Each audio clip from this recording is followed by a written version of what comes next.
Hey there, so today we have another review, and this is a beer from Ellipsis, another one, part of their triple can release, and this is a BAMF BAMF, and... Badass motherfucker. We try not to curse too much on this beer. Badass motherfucker. I thought it was actually big ass MF, but... It's bad. Yeah. So anyway, what is this beer? This is a triple IPA, 11.5%. Eldorado, Citra, and Mosaic. So ambitious. Triple IPA. So the beer is obviously hazy. The beer comes in a deep gold color, has a medium to medium plus haze to it. Almost like an ambery color, yeah. Yeah, it's actually pretty dark. You can smell it already. Wow, swirling it. So this fresh was a little bit. I'd say like I had it like a day after canning or a day of canning. This beer on the nose, very ripe. Oh, so good. Yeah, it's quite ripe. It has like overripe kind of papaya, almost rotten fruit, almost leaning towards a little bit durian. No, you don't get like, whatever. I get durian.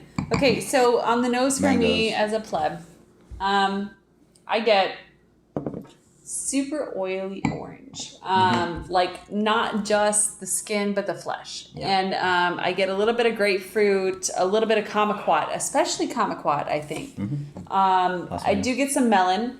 Oh yeah, I get some sweet melon though. I get some star fruit even. I get a little bit of thyme somehow in there. There's like a little bit of spice. Green herbal character, but it's like. Yeah. All that New England kind of jam. Yeah. It smells very, very fruity, very, very pungent in that like fresh fruitiness. Yeah. A little bit of like almost like grain cereal in there, possibly like Frosted Flakes. Oatmeal. Not Frosted. Frosted Flakes, no. I get oatmeal. Cornflakes. Yeah, the sweetness. Okay, I can see that. Yeah. The sweet kind of cereally grainy thing. Cheers. Love it.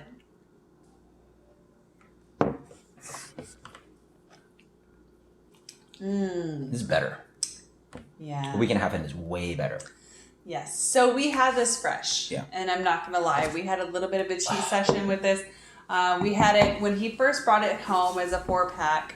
This is so good right now. God damn. It was very, very, very like citrusy in depth. It was bitter in the skin type way. But this now has balanced out, I think, to a creamier, sweeter, more mellowed type citrus flavor. Yeah, for so sure. I do get that corn flake, that frosted flake sweetness to it, and it's definitely improved with age. Yeah. Before it was a little bit like disjointed with hops, booze. Now it's like creamy, and now it's like papayas and overripe mango and not quite passion fruit, but like ripe cantaloupe. I still get that star fruit. I still get that thyme. I still get some kind of like herbal citrus skin thing going on here. Yeah, and very herbally. I wouldn't say like not obviously herbally, but I No. It's as the far as like on this one. a depth of note. A depth of note. It's got a lot of herbal note to it. I would say thyme. I would say maybe rosemary even. The herbal sense to it is great. It's got a nice chew to it. It drinks better than the Bell's Double Two-Hearted that we did with, which I think was 11.5% as well. Because then again, this is New England. It has that. This is chewy, smooth. The alcohol's certainly there. For some people that can detect alcohol well. I think in comparison to the Double-Hearted, no, it's not. Same ABV. Right. Same ABV. However, I feel like the Double Two-Hearted was much drier. It was much more astringent. It was much harsher on the palate. Whereas this is like very fluffy on the palate. This is like almost marshmallowy. Yeah. It's almost like tropical marshmallows. Yeah. Not that there's vanilla or anything in there, but there's a little bit of sweetness. The place is great. What's your final impression and rating on this one? I really, really enjoyed this. So I often compare my New England styles to M43. That's my flaw. This is very, very good. I think in comparison to M43, it is a bit more alcoholic and astringent. It is a little bit less smooth. However, the way that it plays off on those characteristics, actually somehow works for it. And I would say that this one is right up there. This is a 94, 95 for me. So I don't know how you read my mind. I was in that range. For me, this beer. because I love you. Yeah. We're This beer- soulmates. I was right in that range because clearly for me, this is not that kind of like crazy 97, 98 kind of thing. Because like to me, there's no reason for a New England IPA to be at 11.5%. Like this beer, in my opinion, would be just fantastic at 7, 8, 9, maybe 10. Just like there's no reason for it. Like for my palate. Oh no, yeah, but for my like personal enjoyment, this is good. Sure. Still a great beer. Super sneaky, and like we're in the realm of like how do you rate a triple IPA?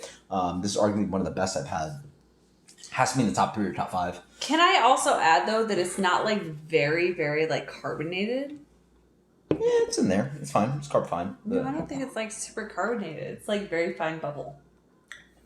I mean, I think the chewiness of what they're using on the malt is like I think there's probably at regular volumes of carbonation, but yeah, it's quite nice. It is a slugger. I definitely recommend it at like flight pour / 6 ounces. Don't go too nuts on this one, and also serve it a little colder. You know, New England IPA. I personally serve it. I personally prefer it at a slightly warmer temperature, maybe like 40, 45 degrees. But this one I'd have a little bit more chill. Don't worry about the fact that it needs to warm up. You want those fruit flavors up front, and the alcohol is just so obvious if you let it warm up. And for me, the alcohol is quite there, but like it's still not that obvious. 1.5% is so dangerous, so creamy, Very. so fruity. This beer for me, 95. Fantastic. One of the best. it triple reminds me IPAs. of orange sherbet. It is Yeah. literally Orange that sherbet, creamy. yeah. And mangoes too. It's got a lot of mango flavor to it. Absolutely fantastic. This is a 95 world class beer, right? Pretty much. Until next time, guys. Cheers. Later. Thank you. This is so good. Oh, you tripped. Are you too drunk to do another review?